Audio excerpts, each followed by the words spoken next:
ભાવનગર શહેર અને જિલ્લામાં પરંપરાગત રીતે હોલિકા દહન ઉત્સવ ઉજવાયો હતો। ફાગણ માસના પર્વ અને અસુરી શક્તિ ઉપર સૂરી શક્તિના વિજય પ્રતીક સમાન ફાગ પર્વોત્સવના બીજા દિવસના પર્વ હોલિકા દહનનું પરંપરાગત રીતે શહેર અને જિલ્લામાં ઠેર ઠેર આયોજન કરવામાં આવ્યું હતું।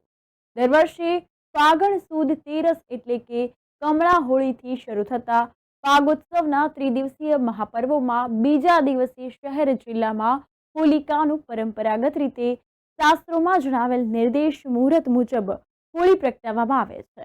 આ અંતર્ગત લોકો મોટી સંખ્યામાં ઉપસ્થિત રહ્યા હતા અને હોળીના દર્શન સાથે હોલિકાની પ્રદક્ષિણા માટે ઉમટી પડ્યા હતા। એ સાથે હોળીમાં ખજૂર, દાળિયા, ધાણી, ચણા, શ્રીફળ જેવા પૂત દ્રવ્યો પણ હોમ્યા હતા। નવવિવાહિતો તથા આ વર્ષે જન્મેલ બાળકોને લઈને તેમના માતા પિતા સુરભિક્ષની કામનાઓ સાથે હોળી પ્રદક્ષિણા માટે આવ્યા હતા।